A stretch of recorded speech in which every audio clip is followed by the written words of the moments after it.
So about that Nosferatu trailer.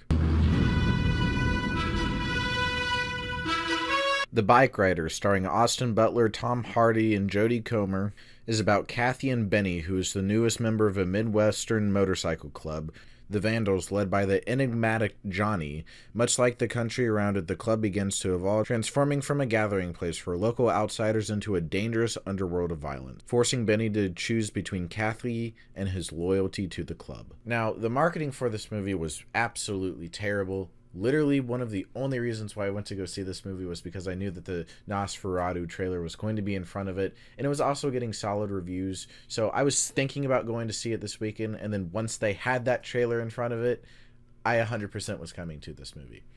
But I'm here to talk about the Bikeriders, and like I mentioned, I was not blown away by the trailers for this movie, but I was left pleasantly surprised by how fine this movie is.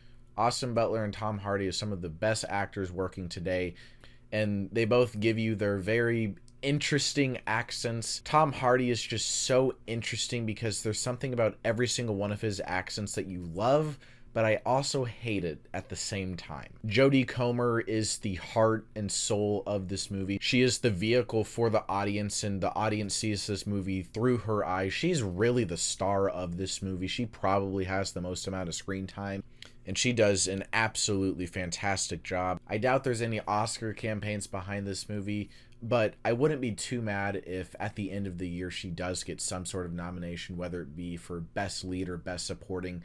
But that's so far ahead, and it really depends on all the other movies that come out this year as well. The pacing of this movie is really slow. It's a slice of life movie, which isn't necessarily a bad thing, but it does feel like nothing's happening, and the story progresses very, very, very slowly. I think that there's a lot of inspirations in this movies from previous Martin Scorsese movies, specifically Goodfellas. There were so many scenes, so many parts of this story where I felt like I was just watching the biker gang version of Goodfellas.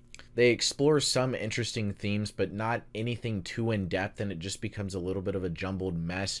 Starting off as this counter-revolutionary outsiders group who can just band together and really have that brotherhood, to a very violent gang, is a really interesting concept, but you don't really get to see the change in that because you still focus on all the original characters that you were with, and you just kind of see these other random characters who aren't named that start to take over. You don't really know anything about them, you don't really care, and it makes it really hard to really feel that change from this group of outsiders who are just counter-revolutionaries, they're bad boys, to this genuine group of violent criminals. But again, Jodie Comer is fantastic. Austin Butler delivers a pretty solid performance as well. I was kind of surprised how much he wasn't in this movie. It felt like he would just disappear at times. I really liked the character that Tom Hardy was playing and how he was playing him as a very complex person.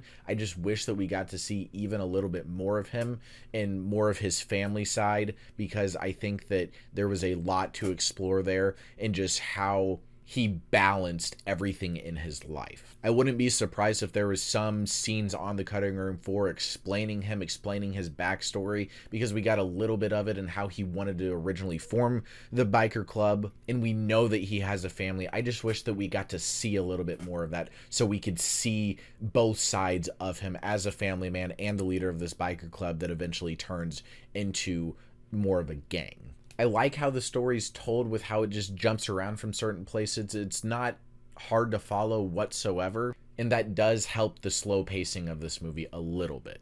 I thought that Michael Shannon, in the very few select scenes that he was in, I thought that he was fantastic, and overall the ensemble for this movie was pretty solid.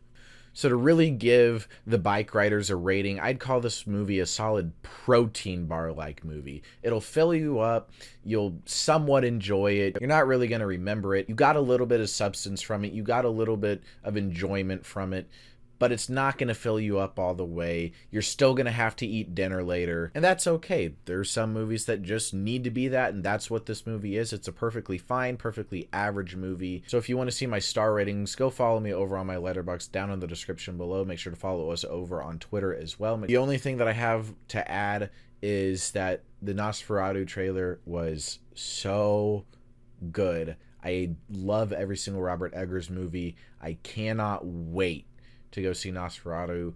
I have never heard an audience so audibly react to a trailer. Everybody in my theater just kind of went, oh, or and it was everybody. There was not a single soul in that movie that didn't make some audible noise watching that trailer. It really hits you hard. So that's all I got for you guys. Make sure to like, comment, subscribe. Let me know what you thought of the Bikeriders down in the comments below, and we will see you in the next movie review.